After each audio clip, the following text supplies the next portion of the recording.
He is a boobalist, a mere nervoso, a spoolbecken. I am me and he is he. He must go on, I must go on, I go on. Let me recap the play thus far.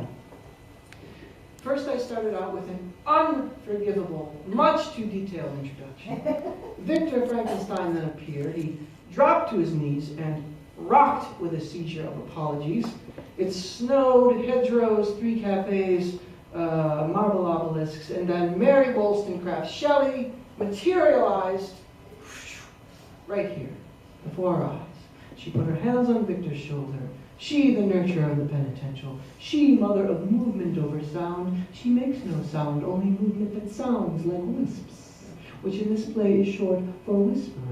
Let's hear it for Mary Wollstonecraft Shelley, inventor of the Cupid doll. She's perfect.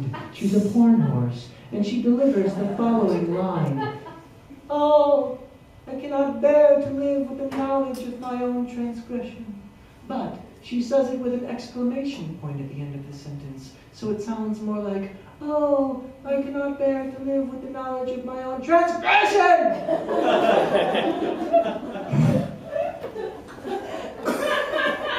When she appeared, you, audience, wondered, is this a ghost? And you won. She is Mary Shelley, the nurturer of perennials, mother of Will-o'-the-Wisps. She works alone, totally in secret, in her workshop of lovely creation. In her fantasies, she has intercourse, which in German means guilt or death, with the following. Hobgoblins, vampires, golems, mummies, her shadow self, her nose thoughts, a giant robot, bacteria mouthwarmer, incubus, and time flare.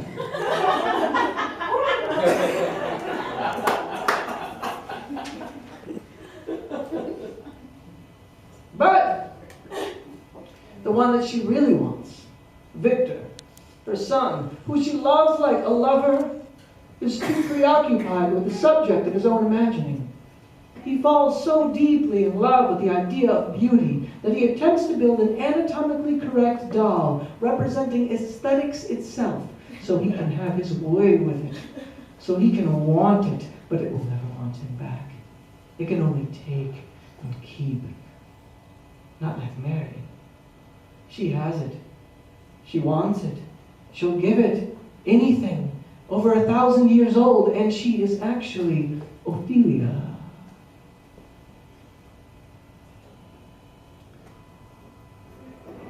Just because someone says something is bad does not mean it is bad. Just because someone says something is bad does not mean it is not bad. All right? Thus far, we have established that you have been transported to a world filled with shifty characters who are full of themselves, but their self-obsession is justified because they are gorgeous, beautiful boots that go on and on.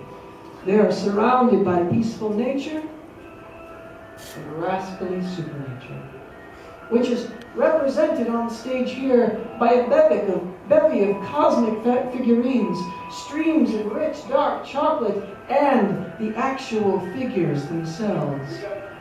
This is what I call a good time.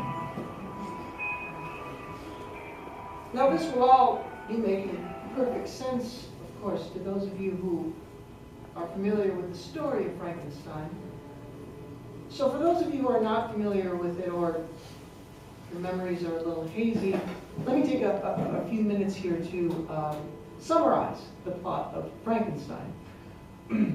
Frankenstein was a play that was written in the 30s called Frankenstein by Mary Wollstonecraft Shelley. It was about a doctor who played God, essentially, by creating a being in an attempt to complete himself. But he made a tragic mistake. When he lifted the veil from the face of his creature, he forgot that he had created the face out of still, dark water. So when he looked at its face, he saw his own reflection. Paralyzed with uncanny fear he was. He became frightened and tried to flee, but he couldn't escape himself. Everywhere he went, so too went he. So he kept running and chasing at the same time. Through pastures, gardens, winters, galactic deserts, until he ended up in the Sistine Mountains, where he found a dog. He became close friends with the dog. How the story goes, he had, he had sex with the dog. The dog had sex with him. And they always, when they had sex with each other, they always had it in this cave that seemed to heighten the activity, a special cave for whatever they were doing. And then, well, you know how it goes. Anybody want to see the next part? Yeah. What happens next? Goes what? Goes where? Puppies, the Antarctica. They moved from Chicago, where they were living an alternative lifestyle, to Antarctica. And once they got to Antarctica, the monster. Civil Union. The monster found them in a very uncivil union, if you get my drift. And the monster, finding them, was very disgusted at first, but eventually he sympathized with his maker and with what his maker was doing, and well, there was a threesome.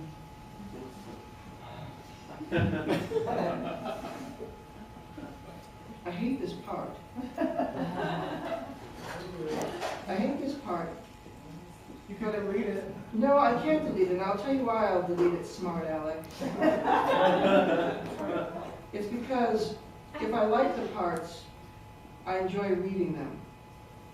If I don't like the parts, I feel uncomfortable. So I'll keep this part in it. I hate reading this part.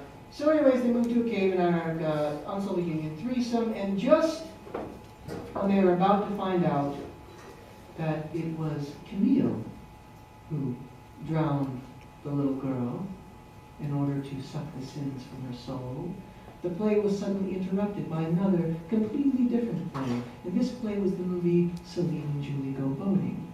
I'll ask at this point for all of you to turn off your cell phones. There should be no video recording of this play. Now enjoy the show, which I have entitled My Sincerest Apologies, Dr. Pretorius. At the beginning of this play, an old, pale man,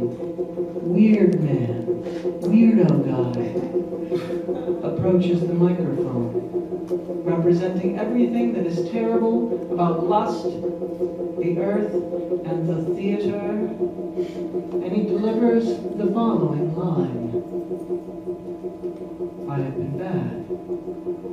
I have done awful things. I have thoughts rancorous and vile. Of beasts and brides of rivers, and pastures and phantasms, and the boogeyman. I'm full of blunder and lightning, and the cosmos and stupidity. What have I done? What have I done? What have I done? Shame on me. Oops.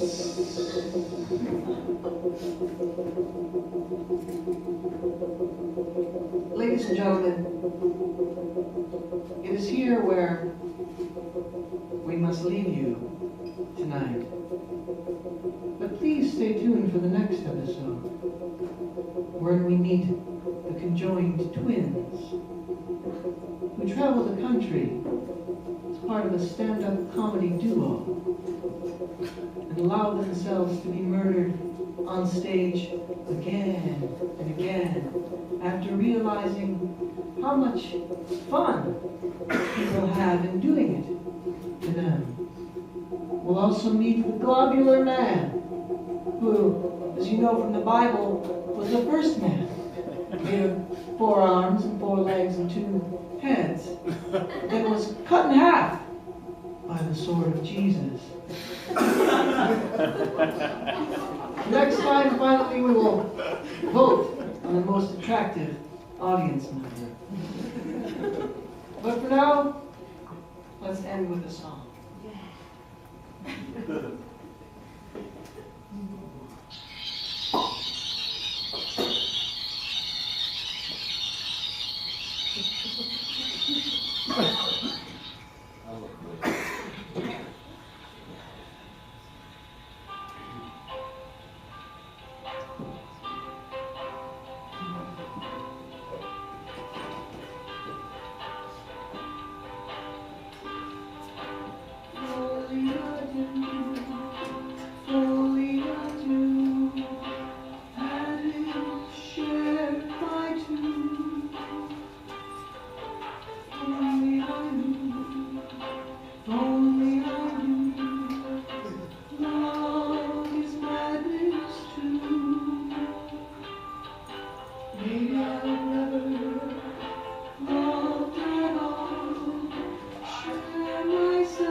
That there are goodies upstairs for you to buy. Joseph and me and everyone else that's here also has stuff to buy, right?